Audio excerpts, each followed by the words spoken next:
It was a giant, untamable horse that no man could break. As they prepared to put it down, a broken-down cowboy stepped forward and gave it a strange, heartbreaking name: regret. This is the story of how a man had to tame his own past before he could ride into the future. The air in the Stockton auction yard was thick with dust and the sharp, coppery scent of fear. At the center of the chaos was a horse unlike any seen in the territory. He was a giant, a magnificent black stallion, his muscles coiling like thick ropes under a coat as dark as a starless night. But his beauty was eclipsed by a terrifying, untamable fury. Captured from the wild weeks ago, he had fought every attempt to be broken. He had shattered the strongest corral posts, thrown the most experienced riders, and now stood in the center of the ring, entangled in heavy chains, his eyes rolling with a wild, defiant fire. The auctioneer, a man named Henderson, had given up. His voice, usually booming with confidence, was now thin and laced with defeat. He declared the horse worthless, a dangerous beast fit only for the knacker's yard. As one of Henderson's men grimly raised a rifle, a silence fell over the crowd. They were about to witness the sad, violent end of a magnificent, but broken, spirit. From the edge of the crowd, a man stepped forward. He was not an impressive figure. It was Cole Younger. A year ago, his name was spoken with reverence, the name of the territory's greatest rodeo champion. Now, it was whispered with pity. He was a ghost, a broken man who haunted the edges of the life he once dominated, his eyes holding a permanent, hollowed-out look of grief. The town knew his story: a tragic rodeo accident, a horse that had bolted, a younger brother trampled underfoot. Cole had walked away from the arena that day and had never looked back, trading his championship buckles for a bottle of cheap whiskey and the silent torment of his own guilt. He walked into the center of the corral, ignoring the nervous shouts of the handlers. He didn't look at the men. He only had eyes for the horse. The giant stallion, sensing a new presence, stopped its frantic struggling. It stood still, its great chest heaving, and stared at Cole. For a long, electric moment, the man and the horse were locked in a silent, profound communication. The crowd saw a broken cowboy and a dangerous animal, but Cole saw something else. He saw the same wild, untamable grief that raged in his own soul. He saw a creature lashing out at the world because of a pain it could not voice. He saw himself. Sarah McDowell, the ranch owner's daughter, watched from the stands, her heart aching for him. She was the only one in town who saw past the tragedy and still saw the good, gentle man beneath. She saw the flicker of recognition, of a deep, painful empathy pass across Cole's face. Cole took another step forward. He spoke, his voice not loud, but clear and steady, carrying across the silent yard. He was not making a bid.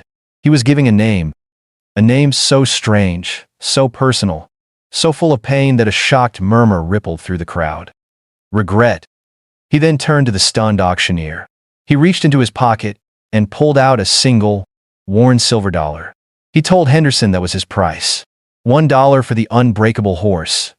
Henderson, eager to be rid of the dangerous animal, and perhaps moved by the raw emotion of the moment, agreed. The deal was done. As the handlers cautiously unchained the giant stallion, Sarah watched as Cole, the man who had lost everything, willingly took on the one creature in the world that was as broken and as dangerous as his own memories. He didn't see a worthless horse. He saw a chance at redemption. And she, in that moment, was the only one who understood that in naming the horse Regret, Cole wasn't just buying an animal. He was finally confronting his own soul. Bringing Regret to the McDowell Ranch was a challenge in itself. The horse fought the entire way, a storm of black fury that required 3 experienced ranch hands just to lead him. Sarah's father, a pragmatic and hard-nosed cattleman, took one look at the wild-eyed beast and declared Cole a fool. He gave him 1 month.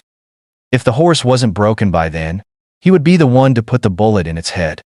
He gave Cole the most remote corral, far from the other horses, to prevent the stallion's violent energy from spooking the entire herd. Cole did not argue. He simply led the horse into the dusty circle of wood and began his work. But it was not the kind of work anyone expected.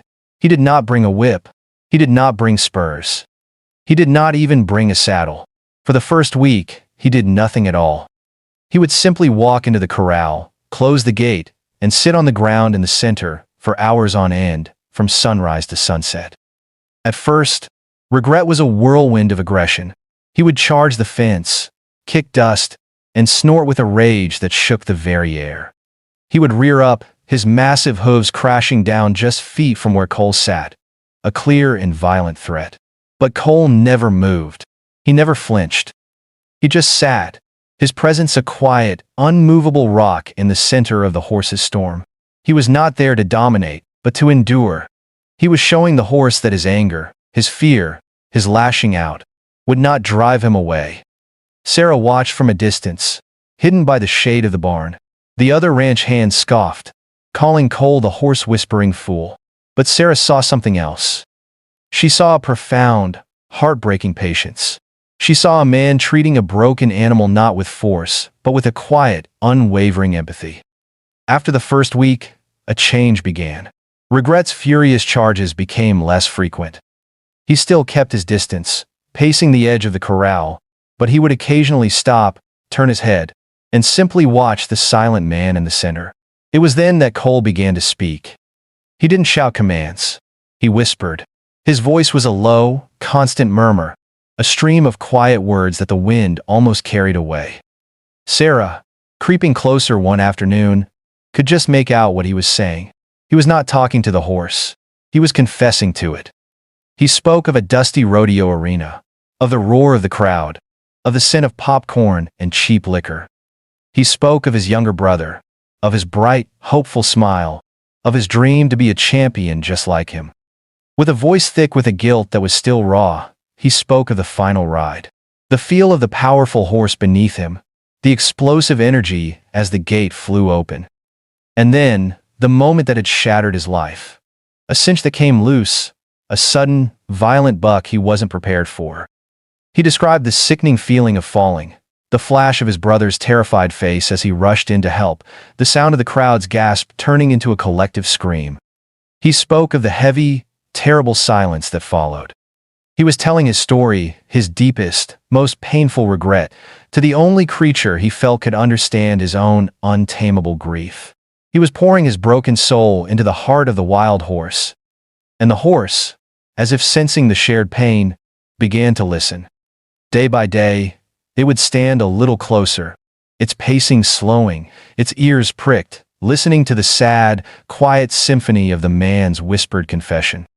Sarah would often leave a canteen of fresh water or a plate of food on the fence post for Cole, never interrupting, never letting him know she was listening to his heartbreaking therapy. Her admiration for him grew into something deeper, something warmer. She saw past the broken rodeo star, past the quiet ranch hand, and saw a man of incredible gentleness and a strength of spirit that far surpassed his physical prowess. The other ranch hands still laughed at his methods, but they could not deny what they were seeing. The unbreakable horse, the beast that no man could approach, was now willingly standing in the presence of the whispering cowboy. A fragile, impossible bridge of trust was being built, not with ropes or with force, but with the quiet, powerful medicine of a shared and understood pain. 3 weeks had passed. 3 weeks of Cole's patient, heartbreaking ritual. The corral had transformed from a battleground into a space of quiet contemplation. The other ranch hands had long since lost interest, dismissing his efforts as a fool's errand. But Sarah continued her silent vigil, watching from afar, captivated by the slow, sacred dance of healing that was unfolding. She saw the change in the horse. Regret. The wild, panicked fire in his eyes had been banked, replaced by a deep, watchful intelligence. He no longer paced the fence line. He would stand for hours, a magnificent black statue, listening to the soft, unending river of Cole's voice. Cole himself was changing. The haunted, hollowed-out look was still there, but it was softer now. The simple act of speaking his grief aloud, of giving his pain a voice, seemed to be lifting a small part of the immense weight he carried. Sarah noticed he was drinking less in the evenings, his hands less prone to trembling.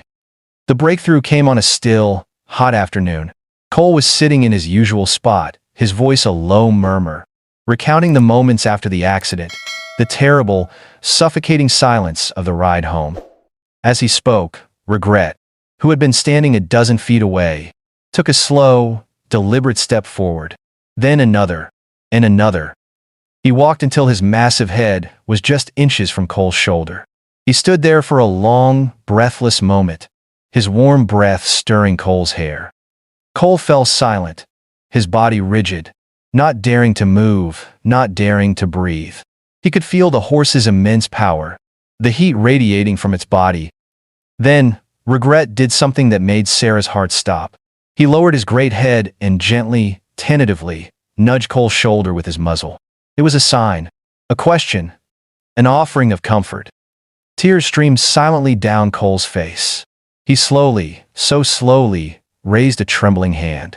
He did not reach for the reins or the mane. He simply extended his hand, palm open, and rested it gently on the horse's cheek. The horse did not flinch. He did not pull away. He leaned into the touch, a low, soft nicker rumbling in his chest.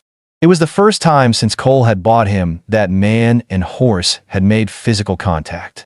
It was a moment of absolute, profound trust. A surrender, not of the horse's will to the man, but of two grieving souls to each other. That evening, inspired by the incredible breakthrough she had witnessed, Sarah decided it was time to break her own silence. She found Cole not in the bunkhouse, but sitting on the top rail of the corral, watching Regret, who now stood calmly in the center of the ring. She walked up to him, holding a plate with a thick slice of apple pie and 2 forks. She didn't speak at first, simply offered him the plate. He took it with a small, surprised smile. For a long time, they ate in a comfortable silence, watching the horse.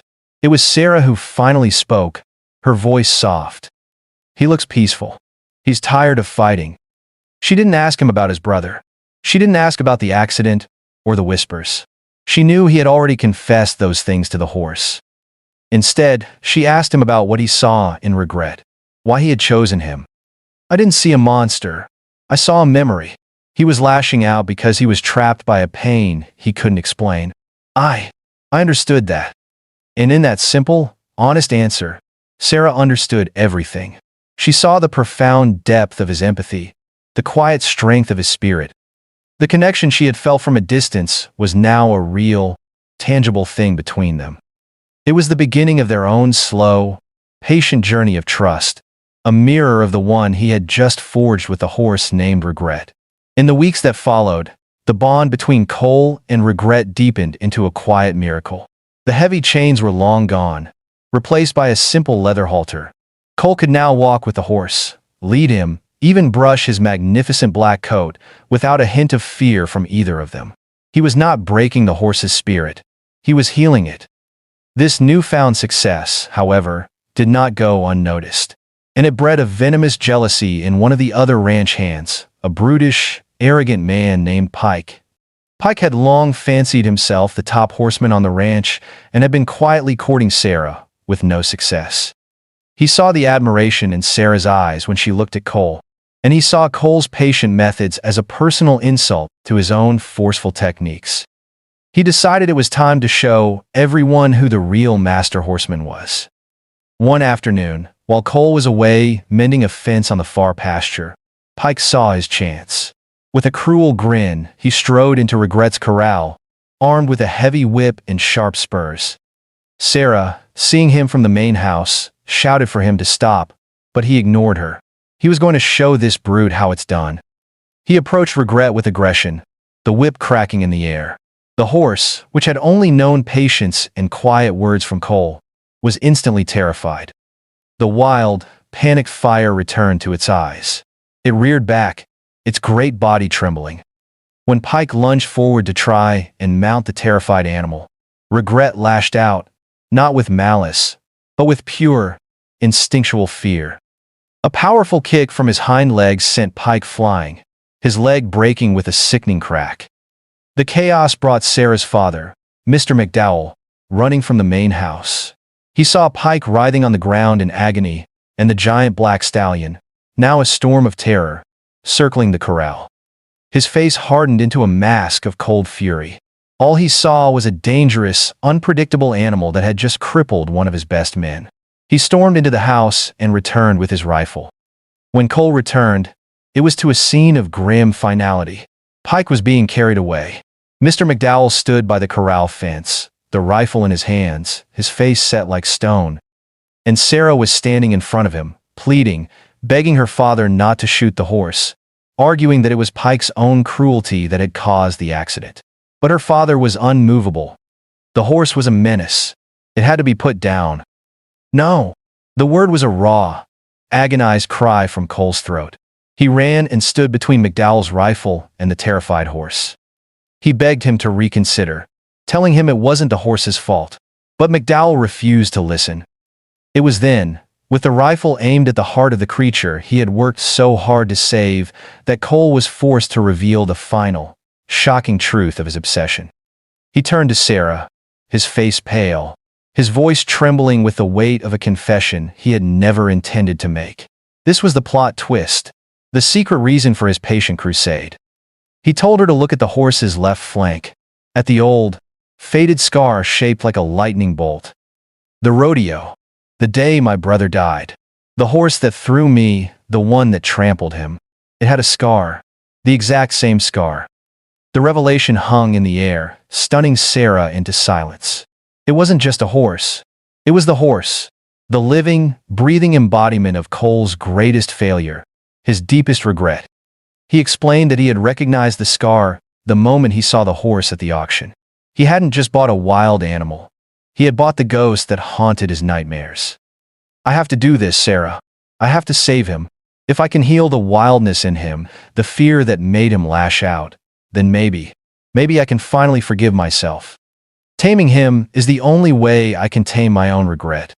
Sarah finally understood everything. The strange name, the infinite patience, the whispered confessions. This was not about breaking a horse. This was about a man desperately trying to rewrite the most tragic chapter of his life. It was his only path to redemption, and she knew, in that moment, that she would do anything in her power to help him find it. Cole's confession, raw and steeped in a decade of guilt, hung heavy in the air.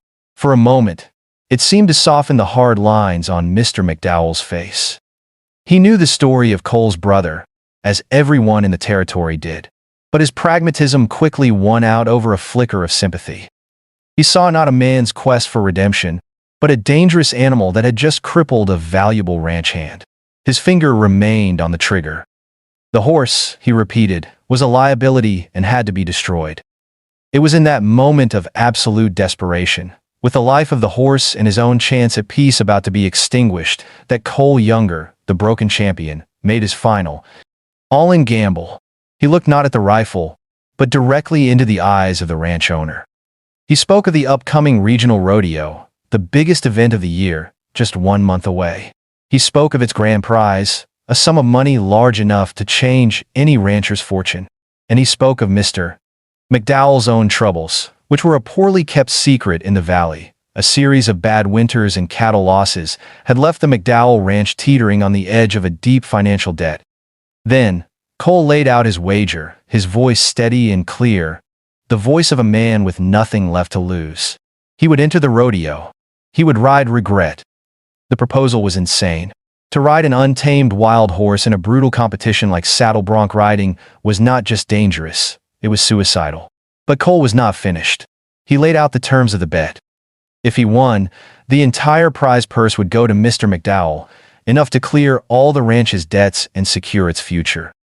In return, Cole would earn the right to keep the horse, his debt of $1 considered paid in full. But if he lost, or if the horse, in its wildness, seriously injured or killed him in the attempt, then McDowell could have his way. He could put the horse down without a word of protest. And if Cole survived but failed, he would pack his bags and leave the ranch that very day, disappearing from their lives forever. It was a wager of everything against nothing. His life, his future, and the horse's very existence, all staked on one impossible, 8-second ride. Mr. McDowell, a gambler at heart, and a man who could not ignore the lure of such a prize was intrigued. He looked from the desperate, determined face of the cowboy to the magnificent, powerful form of the black stallion. He saw the potential, the raw power. Against his better judgment, a slow, calculating smile spread across his face. He agreed. The deal was struck. But as the two men sealed their grim pact, a third voice, clear and defiant, cut through the air. It was Sarah. She had been standing silently, her heart breaking as she listened to Cole's confession and his desperate gamble. Now, she stepped forward, placing herself firmly between her father and Cole. If he rides, he will not do it alone. I will help him train. Mr. McDowell stared at his daughter in disbelief. He forbade it, calling it foolishness, telling her to stay out of a matter between men. But Sarah did not back down. She looked not at her father, but at Cole, her eyes shining with a fierce, unwavering loyalty. She told her father that Cole had shown this horse a kindness and patience that no one else would, and that she, in turn, would show him that same faith. She had made her choice. She was no longer just a spectator. She was his partner. Her all-in moment was not a wager of money or property, but of her own heart. She was standing with the broken champion, against the judgment of her own father, ready to help him tame the wild, beautiful beast that was his own regret. The month leading up to the rodeo was a testament to faith and hard work. Every day, from dawn till dusk, Cole and Sarah worked together.